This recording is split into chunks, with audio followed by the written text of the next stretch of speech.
Cooper, what are you doing? Docking.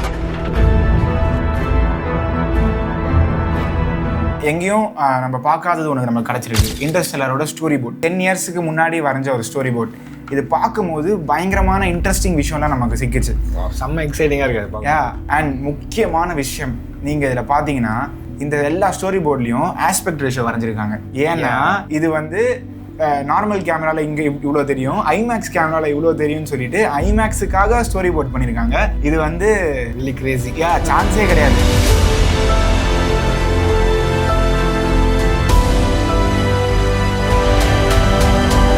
ஏன் Christopher Nolan ஐமேக்ஸில் எடுக்கிறாரு? ஐமேக்ஸில் அப்படி என்ன முக்கியமான விஷயம் இருக்குது, அதோட சிறப்பு அம்சங்கள் என்ன அப்படின்னு சொல்லிட்டு நம்ம வரணும்னா நம்ம 1950s போகணும். லிட்டில் பிட் ஆஃப் ஹிஸ்ட்ரி செம்ம இன்ட்ரெஸ்டிங்காக இருக்கும்.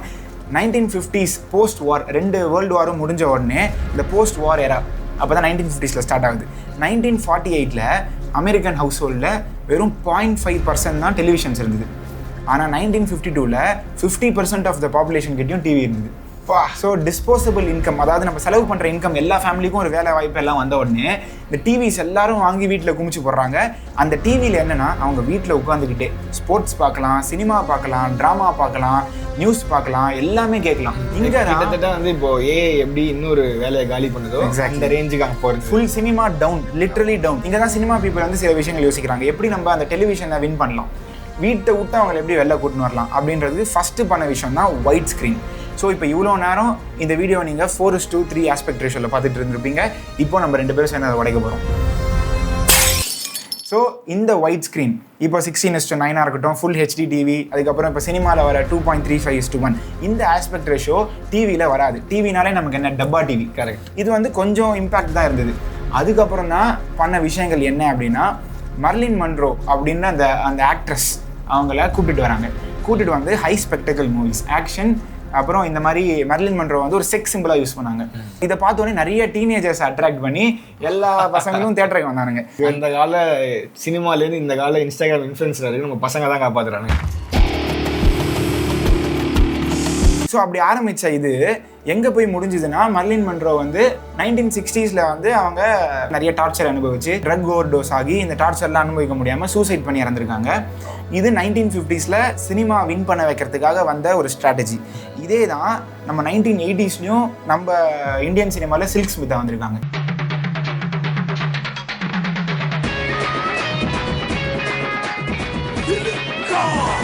சில்க் ஸ்மிதா வந்ததுக்கப்புறம் டிவிலேருந்து அகைன் மக்கள் எல்லாம் சினிமாவுக்கு போகிறதுக்கான இன்னொரு ஆப்பர்ச்சுனிட்டி கிடச்சிது. அதே மாதிரி 1980s வந்த Silk Smitha 1990s drug overdose and mysterious வேல இறக்கப்படுறாங்க. ஸோ 2 ஹிஸ்ட்ரியிலுமே அதே தான் நடந்திருக்கு. அஃப்கோர்ஸ் வெள்ளைக்காரங்க நமக்கு 40-30 வருஷம் முன்னாடியே எல்லாமே பார்த்துருப்பாங்க. இது வந்ததுக்கப்புறம் டிவிஸ் வந்து இதை காப்பி அடிக்க ஆரம்பிச்சிட்டாங்க. ஸோ அவங்களுக்கும் இதே மாதிரி வந்ததுக்கப்புறம் சினிமாலையும் அதான், தேட்டர்லையும் அதான். தேட்டருக்காரங்க வந்து 3D இன்ட்ரடியூஸ் பண்ணுறாங்க. வந்து கிளாஸ் போட்டு பாருங்க, ஸ்க்ரீன்லாம் உங்களுக்கு வந்து இன்னும் உங்களை சுற்றி இருக்கும், சரௌண்ட் இது அப்படின்னு சொல்லிட்டு பண்ணுறாங்க. இது எது பண்ணாலும் இவங்களோட படங்கள் எல்லாமே திருப்பியும் டிவியில் வரும். இதோட தொடர்ச்சி தான் ஐமேக்ஸ் கேமரா. இந்த ஐமேக்ஸ் கேமரான்ற ஒரே விஷயத்தை தான் டிவியால் இன்னும் ரெப்ளிகேட் பண்ண முடியாது. ஸோ ஏன்னா ஐமேக்ஸ் வந்து நம்ம 4:3 ஒயிட் ஸ்க்ரீனுக்கு வந்தோம். இந்த ஒயிட் ஸ்க்ரீனையும் தாண்டி இன்னும் ஹையர் ஆஸ்பெக்ட் ரேஷியோ ஐமேக்ஸால் மட்டும்தான் கொடுக்க முடியும்.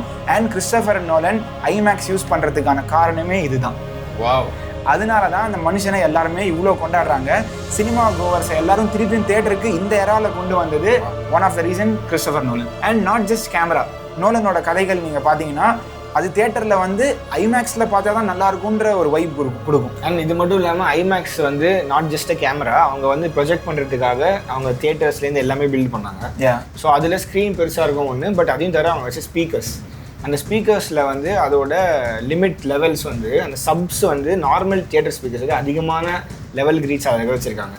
ஸோ நீங்கள் ஐமேக்ஸில் போய் பார்த்தீங்கன்னா நிறைய பேர் சொல்லியிருப்பாங்க, இந்த காட்ஸில்லா படம்லாம் வரும்போது அப்படியே அதிரிடுச்சு அது கத்தும் போது அப்படின்வாங்க. இன்னும் நம்ம ஊரில் வர ஐமேக்ஸ் வந்து வேற சில படங்கள் அவெஞ்சர்ஸ் எண்ட் கேம் அதெல்லாம் பார்த்தா ஐமேக்ஸ் சர்டிஃபைட் கேமராஸ் ஆரி அலெக்ஸா எல்எஃப் அதில் எடுத்துகிட்டு ஸ்கேல் பண்ணி காமிக்கிறாங்க. இப்போ நம்ம தமிழ் படங்கள் கூட வருது. ஆனால் ஐமேக்ஸ் ஃபிலிமில் எடுத்து அப்படி எடுத்தால் கூட நம்ம ஊரில் ப்ளே ஆகாது. ஏன்னா நம்ம ஊரில் ஐமேக்ஸ் ஃபிலிம் ப்ரொஜெக்டர்ஸ் இல்லை. ரியல் எக்ஸ்பீரியன்ஸ் வந்து வரதுக்காக நம்ம இன்னும் காத்துக்கிட்டு இருக்கோம். அண்ட் இப்போது தலைவர் படம் கூலியில் வந்து ஐமேக்ஸ் யூஸ் பண்ணப்படலாம் அப்படின்ற ஒரு ஸ்பெகுலேஷன் ஓடிக்கிட்டு இருக்கு. நாங்கள் எடுக்கிற எஃபர்ட்ஸ் அண்ட் எங்களோட வீடியோஸ் அண்ட் கண்டென்ட்லாம் உங்களுக்கு பிடிச்சிருந்ததுன்னா ப்ளீஸ் சப்ஸ்கிரைப் பண்ணிட்டு பாருங்கள். அண்ட் ஸ்பீக்கிங் ஆஃப் இந்த ஐமேக்ஸ் கேமரா, இந்த ஐமேக்ஸ் கேமராவோட சவுண்ட் இப்படி தான் இருக்கும். மிஷின் ஓடுற மாதிரி இருக்குல்ல, பயங்கரமான மிஷின் அது, பீஸ்ட். ஸோ அதனால அவ்வளோ சவுண்ட் அண்ட் ஹீட் ப்ரொடியூஸ் பண்ணும். இது எல்லா ஃபில்ம் மேக்கர்ஸ்க்கும் ஹாலிவுட்டில் வந்து லைவ் சவுண்ட் தான் எடுப்பாங்க. அவங்களுக்கு பெரிய தலைவலி, டப்பிங் பண்ணணுமா அது இதுன்னு சொல்லிட்டு ப்ராப்ளம். இன்டர்ஸ்டெல்லரில் அது எப்படி சமாளிச்சாங்க அப்படின்னா, இந்த சூட் பில்ட் பண்ணும் போதே, ஆஸ்ட்ரோநாட் சூட் பில்ட் பண்ணும் போதே உள்ள வந்து ஹை குவாலிட்டி மைக்ரோஃபோன்ஸ் வச்சுட்டாங்க. We had microphones in the helmets so that the actors could communicate, and we actually recorded their voices through the helmets. So அதனால மோஸ்ட் ஆஃப் த ஃபிலிம்ல உங்களுக்கு இந்த IMAX use பண்ணியும் பிரச்சனை இல்லாம ஆயிடுச்சு. Very nice. ஐ மீன் இந்த படத்துக்கு மட்டும் தான் அந்த ஸ்கோப் கிடைச்சிருக்கும். ஆமா, அந்த காஸ்டியூம்லயே ஹை யூட்டிலிட்டி இருக்கு. அந்த காஸ்டியூம் உள்ள வந்து ஒரு சில் சூட் மாதிரி வச்சு ஐஸ் வாட்டர் அதுக்குள்ள வழியா போயிட்டு வரும். ஆக்டர்ஸ்க்கு கூலிங் வரும். லைக் நம்ம சிவாஜி த பாஸ் படத்துல வர மாதிரி ஏசி சூட். ஐயோ என்னடி இது, ஓடி வந்திருக்கடி. ஏசி சூட் எக்ஸாக்ட்லி அதே மாதிரி பண்ணிருக்காங்க. 2 1 booster ignition and ஸோ எங்களுக்கு வந்து நாங்கள் 10 years முன்னாடி இந்த படம் வந்து ஃபீனிக்ஸ் மாலில் போய் பார்த்தோம். ரிலீஸ் ஆகும்போது தியேட்டரில் நாங்கள் 2 பேர் போய் பார்த்தோம்.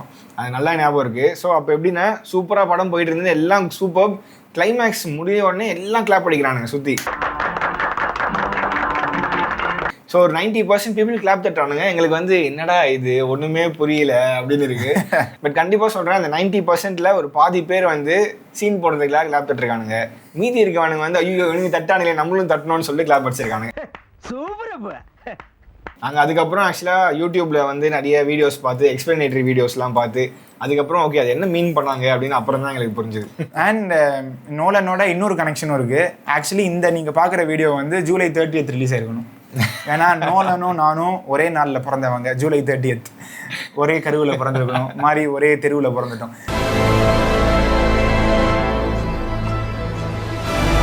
நாங்கள் சின்ன வயசுல ஸ்கிரிப்ட் எப்படி எழுதணும்னே தெரியாமல் எழுதின டைம்ஸ்லாம் கிறிஸ்டோபர் நோலன், ஹான்ஸ் ஜிம்மர் இவங்க 2 பேரோட OSTs போட்டு மட்டும்தான் இன்னி வரைக்குமே இப்போ அப்படிதான். மெயின்லி இன்டர்ஸ்டெல்லார், அதுக்கப்புறம் டார்க் நைட், இதெல்லாமே. அதுவும் அந்த கார்ன்ஃபீல்ட் சேஸ் மியூசிக் இப்போ வரைக்கும் ட்ரெண்ட் ஆகுது. பாருங்க என்னமா இருக்கு அப்படின்னு சொல்லிட்டு. அதுக்கப்புறம் டாக்கிங்ல வர நோ டைம் ஃபார் காஷன். அதெல்லாம் வேற லெவல்ல அது. Goose bumps. இது எழுதும் போது கிறிஸ்டோபர் நோலன் வந்து ஹான்ஸ் ஜிம்மருக்கு படம் என்ன கதை என்ன இதுனே சொல்லல. ஸோ ஆக்சுவலி அவர் ஒரு அப்பா பையன் கதை அப்படின்னு சொல்லிட்டு, ஸோ இதுதான் அந்த கதை, அதை பத்தி தீம் எழுதிருக்காரு. அதுக்கப்புறம் தான் சொல்றாங்க இது டேட் சன் இல்ல date daughter. The son wasn't a son at all, it was a daughter. இந்த கிரியேட் ஆன ஒரு பயங்கரமான ஸ்பேஸ் எக்ஸ்ப்ளோரேஷன் தீமை இவங்க வந்து ஒரு ஓல்டஸ்ட் சர்ச் அங்க போயிட்டு இதை கிரியேட் பண்ணிருக்காங்க. They represent mankind's attempt to portray the mystical or the metaphysical. So எப்படி ஹை திங்கர்ஸ் பாருங்க, high thinkers, really high thinkers, அதுவும் குரூப் ஆஃப் ஹை திங்கர்ஸ். இன்னொரு விஷயம், இது எங்களை இன்னும் நல்லா இன்ஸ்பயர் பண்ணது வந்து கிறிஸ்டோபர் நோலன் மூவிஸ் வந்து Christopher Nolan, Jonathan Nolan brothers. So நாங்களும் பிரதர்ஸ். அதனால நம்ம டஃபர் பிரதர்ஸ் பற்றி ஸ்ட்ரேஞ்சர் திங்ஸ்ல பேசும்போதே சொன்னோம். அதே வைப்பு தான் எங்கே பார்த்தாலும் அந்த பிரதர்ஸ் இன்ஸ்பிரேஷன், அந்த பிரதர்ஸ் திங் வந்து ரைட்டிங்கில், சினிமாவில் ரொம்பவே ஹெல்ப்ஃபுல்லாக இருந்திருக்கு. ஸோ இந்த இன்டர்ஸ்டெல்லரோட ஹிஸ்ட்ரி பற்றி நம்ம பார்த்தோன்னா, நம்மளோட one of the greatest directors Steven Spielberg, அவருக்கு ஒரு ஐடியா இருந்திருக்கு, லைக் ஸ்பேஸ் படம் மாதிரி ஒன்று எடுக்கலாம் அப்படின்னு. ஸோ அவர் வந்து பேரமவுண்ட் பிக்சர்ஸோட கம்பைன் பண்ணி இதுக்கு போகலாம் அப்படின்னு முடிவு பண்ணுறாங்க. அப்போது அவங்க ஹையர் பண்ணுற ரைட்டர் தான் வந்து ஜோனதன் நோலன். ஸோ அவரை வந்து story and screen play develop பண்ணிட்டு வா அப்படின்னு சொல்லிட்டு அவர் ஒர்க்கில் இருக்கும்போது இந்த ப்ராஜெக்ட் வந்து அன்ஃபார்ச்சுனேட்லி பேரமவுண்ட்லேருந்து கொஞ்சம் டிஸ்னிக்கு போயிடுச்சு. ஸோ அதனால சில குழப்பங்கள் வந்து இதை செய்ய முடியாமல் போகுது. ஸோ அந்த டைமில் ஜோனதன் ரெக்கமெண்ட் பண்ணுறாரு, நீங்கள் வந்து கிறிஸ்டோபர் நோலன் கொடுங்கன்னு. தம்பிக்கு ஒன்று அண்ணன் பார்க்கணும்டா, அதுதான்டா அண்ணன் தம்பி உறவுங்கிற. ஒய் பிகாஸ் இவங்க வந்து ஸ்டோரி எழுதும் போதே ஜோனதன் நோலன் கிறிஸ்டோபர் நோலன் சேர்ந்து தான் டிஸ்கஸ் பண்ணி அடிக்கடி எல்லாம் பண்ணி தான் எழுதிட்டு இருந்திருக்காங்க. ஸோ இவங்க ஆல்ரெடி டிஸ்கஸ் பண்ண படம் அப்படின்றதுனால டைரக்ஷன் அவருக்கே போகுது. ஸோ அவர் இந்த படத்துக்கு வந்து புதுசு கிடையாது. படம் எப்போ என்ன இயர் 2006 2007 அந்த டைம்ல எழுத ஆரம்பிச்சிருக்காங்க. ரிலீஸ் ஆன டைம் வந்து 2014. ஹான்ஸ் ஜிம்மர் ஆரம்பிச்சிட்டாரு, எட்டி பார்க்குறாரு. ஸோ இவர் யாரு அப்படின்னா, இப்போ நம்ம டியூன் படத்துல வர ஹீரோ டிமோத்தி. ஸோ இவர் வந்து இந்த படம் முடிச்சுட்டு வீட்டுக்கு போய் தேம்பி அழுதுருக்காரு. நான் வந்து 5 minutes தான் இந்த படத்துல வந்திருக்கேன், என்னை ஏமாத்திட்டாங்க அப்படி இப்படின்னு பயங்கர அழுகை.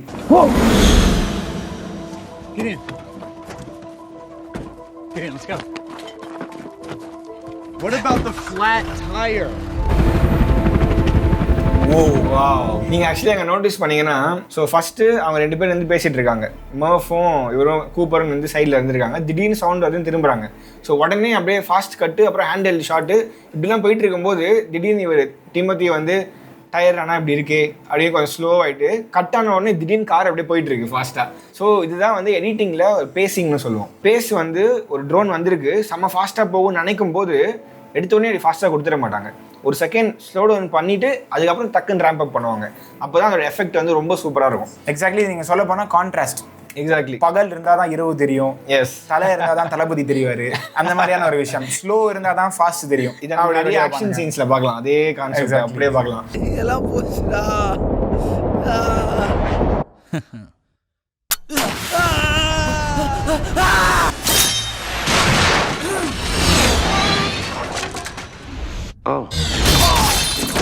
அந்த கிராஃபை தான் நீங்கள் எடிட்டராக கன்சிடர் பண்ணி மைண்டில் வச்சுட்டு ஒரு சீன் அண்ட் மூவியை எடிட் பண்ணணும். And more other advance topics எல்லாத்தையுமே எங்களோட எடிட்டிங் மாஸ்டர் கிளாஸில் நாங்கள் ரொம்ப டீட்டெயிலாக சயின்டிஃபிக்காக சொல்லி கொடுத்துருக்கோம்.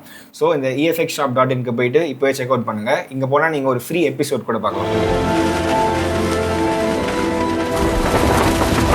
இன்னொரு இன்ட்ரெஸ்டிங்கான விஷயம் வந்து இந்த கார்ன்ஃபீல்டு. இந்த கார்ன்ஃபீல்டு வந்து இந்த படத்துக்காக 100 ஏக்கர் அந்த மாதிரி வாங்கி போட்டிருக்கானுங்க. இது வந்து ஜாக் ஸ்னைடர் வந்து மேன் ஆஃப் ஸ்டீல், இந்த படம் வரதுக்கு முன்னாடி அவர் மேன் ஆஃப் ஸ்டீல் பண்ணிட்டு இருந்தாரு. ரைட்.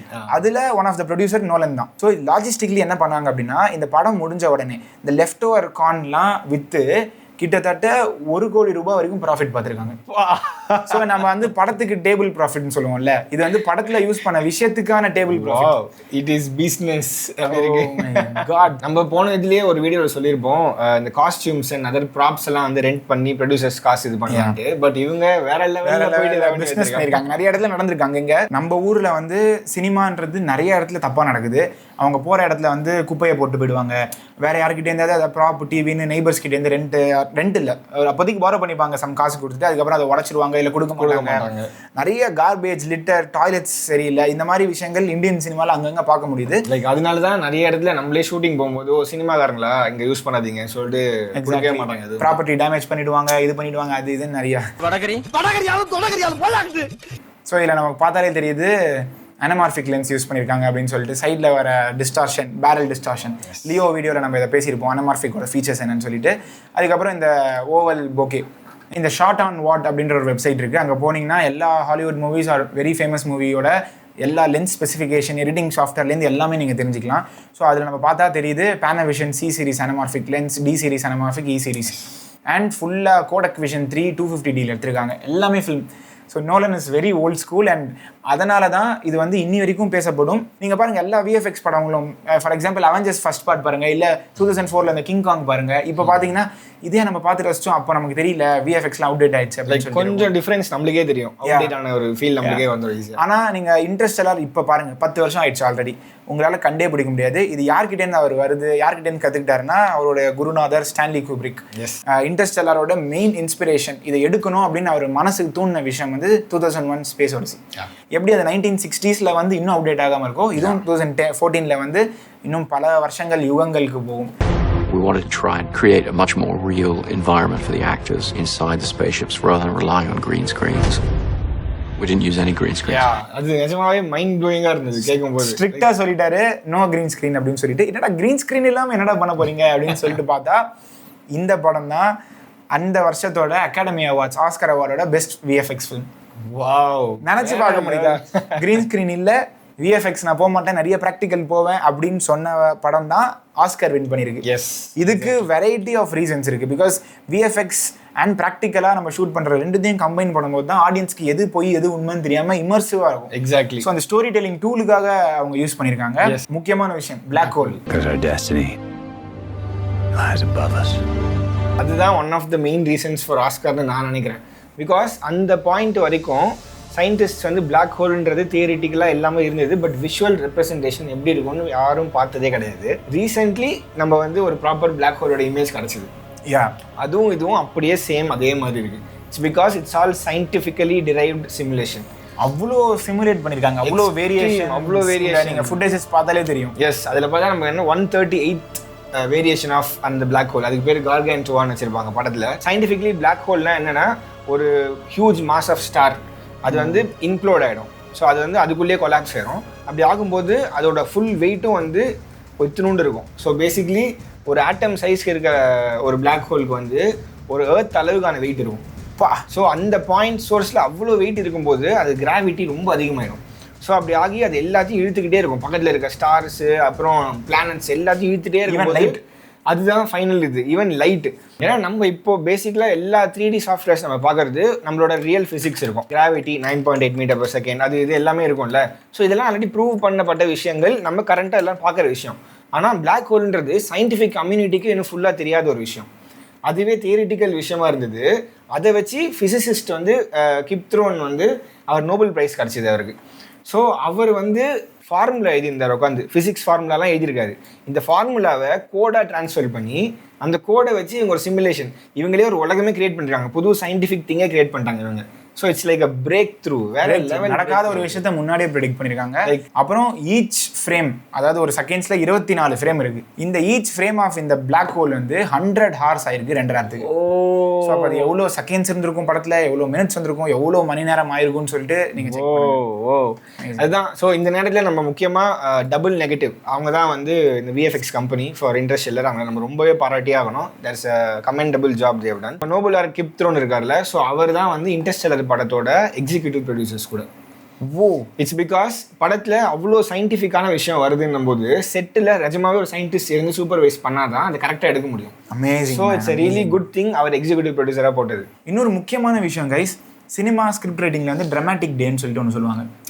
ஸோ ட்ராமாட்டிக் டேனா ஒரு நாள், அது சினிமாக்குள்ளே வர நாள். நம்ம ரியல் டே நைட் இல்லை. கிட்டத்தட்ட அவர் மிஷினுக்கு போகிறதுக்கு இந்த 45 மினிட்ல மிஷின் கிளம்புறாரு. அதுக்கு முன்னாடி வரைக்கும் வெறும் 2-3 டேஸ் தான். நீ வந்து இந்த 20th மினிட்லேருந்து இந்த கிராவிட்டி அனாமலி கண்டுபிடிக்கிறதுலேருந்து மிஷனுக்கு போகிறது வந்து just 1 day. So 20 to 42 minutes 43 minutes is just 1 day of that movie. Wow. ஆனால் அதோட கான்ட்ராஸ்டாக அடுத்த 2 hours வந்து 120 years, லைக் 100 years மாதிரி. இது வந்து ஸ்கிரிப்ட் ரைட்டர்ஸ்க்கு வந்து ஒரு பயமாக இருக்கும் எப்போவுமே ட்ராமாட்டிக் டே எழுதும் போது. ஐயோ இவ்வளோ 10 சீன் வந்து ஒரே நாளில் நடக்குது, அடுத்த 2 சீன் வந்து ஒரு வாரத்தில் நடக்குது அப்படின்னு சொல்லிட்டு. கரெக்ட். பட் இங்கே இதெல்லாம் நம்ம ஸ்டடி பண்ணலாம் எப்படி பயங்கரமாக பண்ணியிருக்காங்க அப்படின்னு சொல்லிட்டு. இந்த end of the day emotion பிச்சுக்கிச்சு. ஸ்க்ரீன் பிளே எல்லாமே வேற லெவலில் பண்ணியிருக்காங்க. Look where he's hooked his toe, how little effort it takes to move or to stop moving. So Nolan வந்து எல்லாத்துலேயுமே வந்து ப்ராக்டிக்கலான செட்ஸ் தான் பில்ட் பண்ணுவார். ஸோ இதுலேயும் எல்லாமே வந்து ப்ராக்டிக்கலாக பில்ட் பண்ண லைஃப் சைஸான ஒரு ஏர்க்ராஃப்ட், ஸ்பேஸ் கிராஃப்ட் எல்லாமே. ஸோ இதில் அவங்க வந்து ஆஸ்ட்ரோநாட்ஸ் ஃப்ளோட் ஆகணும்ல ஜீரோ கிராவிட்டியில், அதுக்கு சீலிங்கில் கயர் கட்டி ஸ்ட்ரைட்டாக தொங்க விட்டு பார்த்தா அது அவ்வளோ ஆத்தென்டிக்காக வரவே இல்லை. ஸோ ஆனால் என்னென்னு பார்க்கும்போது தான் ஆஸ்ட்ரோநாட்ஸ் கூட பேசி ஹேண்ட் பொசிஷன்ஸ் எல்லாம் பார்த்து அவங்க கண்டுபிடிச்ச விஷயம் தான் இது. அவங்க வந்து ஹரிசாண்டலாக ஸ்பேஸ் கிராஃப்டை வைக்காம அதை அப்படி ஸ்ட்ரைட்டாக நிற்க வச்சுட்டு கயரை வச்சு அவங்கள தொங்க விட்டுருக்காங்க. Come up, you want to put your head down, you can go upside down. You just give it a little tap on whatever you're doing and then they send you on the wires. So தொங்க விட்டு கேமராவை கீழேருந்து எடுத்திருக்காங்க R மேலேருந்து back angle எடுத்திருக்காங்க. So இப்படி பார்க்கும்போது எவ்வளோ ஸ்மூத்தாக அப்படியே ஃப்ளோட் ஆகிட்டே வரா மாதிரி வருது பாருங்க. ஓ பயங்கரம் அது. பாருங்க எப்படி உட்காராரு பாருங்க. ஏன்னா கயிறு பின்னாடி இருக்கு, அப்படி இருக்காங்க. இப்போ நம்மக்கிட்ட இந்த டாக்கிங்கோட ஸ்டோரி போர்ட் இருக்கு. ஸோ எப்படி இந்த டாக்டர் மேன் போயிட்டு சொதப்பி அந்த இடத்த வெடிய வச்சு இவனுங்க பிடிச்சானுங்கன்னு தான். தியேட்டரில் டாக்கிங்னு ஒன்று நம்ம ஹான்ஸ் சிம்மர் ஸ்கோர் வரும்.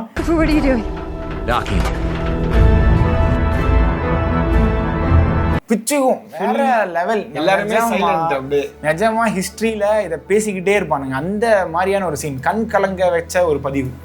அதுக்கப்புறம் இங்கே பாருங்கள், பிராண்ட் ஹீரோயின் இருக்காங்க, இங்கே கூப்பர் வந்து பார்க்குறாரு. இங்கே நீங்கள் பார்த்தீங்கன்னா கேமராஸ் எல்லாம் ஃப்ரண்ட்டில் இருக்குது. இதில் பாருங்கள் கேமராஸ் எல்லாம் ஃப்ரண்ட்டில் இருக்குது. ஆனால் படத்தில் நம்ம பார்த்தோன்னா பேக் அண்ட் சைடில் தான் இருக்குது. ஸோ ஸ்டோரி போர்ட் ஆர்டிஸ்ட் ஈஸியாக வரைஞ்சிட்டாரு. ஆனால் செட்டில் வந்து அந்த ப்ராக்டிக்கலாக எடுக்கணும் அப்படின்னு சொல்லிட்டு பண்ணியிருக்காங்க. கரெக்ட். அண்ட் ப்ராக்டிக்கலி அவ்வளோ பெரிய ஐமேக்ஸ் கேமராவை அங்கே வைக்கிறதுக்கு ரொம்ப டைம் கன்சியூமிங் கூட. ஸோ அதே மாதிரி டாக்டர் மேன் வந்து இங்கே டாக்கிங் பண்ண ட்ரை பண்ணுறாரு. நமக்கு இங்கே தெரியுது பாருங்கள், எக்ஸாக்ட் சேம் சீன். இப்போது வெடியுது. அதே மாதிரி இங்கே வெடிஞ்ச உடனே கேமரா ஆங்கிள் கிட்டத்தட்ட ஆல்மோஸ்ட் அப்படியே இங்கே வெளில போகிறாரு. Doctor man is blown into the airlock. அதுக்கப்புறம் வெடிக்குது. வெடிஞ்ச உடனே இதை வந்து கூப்பரும் பிராண்டும் சேர்ந்து பார்க்குற மாதிரி காமிச்சிருக்காங்க. So wide angle 2 shot. Super. Actually அங்கே ஒரு 3 ஷாட்டு இங்கே ஒரே ஷாட்டில் முடிச்சிட்டாங்க. ஒரு வைடு போதும் அப்படின்னு சொல்லி. அதுக்கப்புறம் நம்ம தலைவன் மேத்யூ மெக்கானகே கூப்பர் வந்து பார்த்துட்டு த்ரஸ்டர்ஸ் ஏற்றுறாரு. Same to same. அதுக்கப்புறம் அந்த வைட் ஆங்கிளில் அது ஃப்ரண்ட்டில் போகிற மாதிரி காமிக்கிறாங்க. ஸோ இதே ஆங்கிள் தான் அங்கே இதுவாயிருக்கு, உடஞ்சிருக்கு. இங்கே இது ஏர்க்ராஃப்ட் போகுது. சரி, இங்கே இருக்கு பாருங்க. What are you doing? Talking. Epic dialogue. What are you doing? Talking. பாருங்க. ஸோ அதே மாதிரி மேலே ஷாட் இங்கே பாருங்க. அதுதான் இங்கே இருக்கு. Exact shot. Exact shot. Everything is scripted.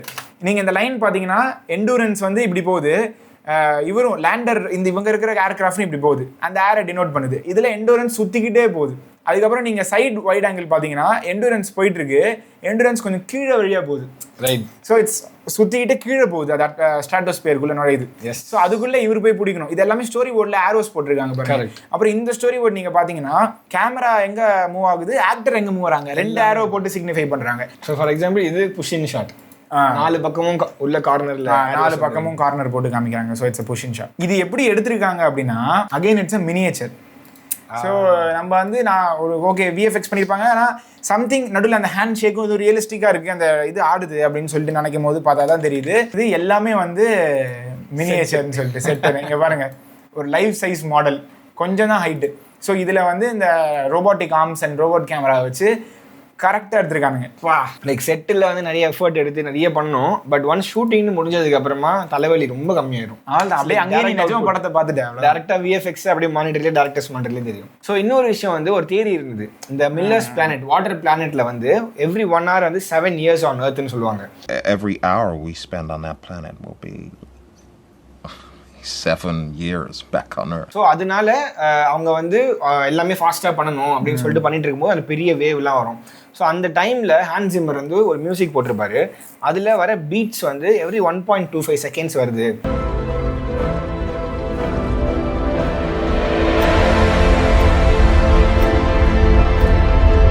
அது என்ன சிக்னிஃபை பண்ணுதுன்னா அந்த எவ்ரி பீட் வந்து 1 day on Earth.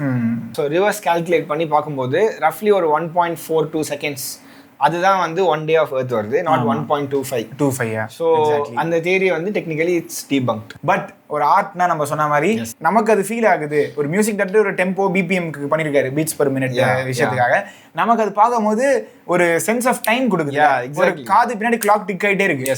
ஸோ அதனால நமக்கு ஒரு பயம் வரும், ஆஹா ஒவ்வொரு நாள் ஒரு போயிட்டே இருக்குடா, போங்கடா சீக்கிரம். ஐ மீன் அது லிட்டரலி ஒரு நாள் போகாட்டி கூட அந்த கால்குலேஷன் வச்சு பார்த்தா கிட்டத்தட்ட ஒரு நாள் போயிட்டு தான் இருக்கு.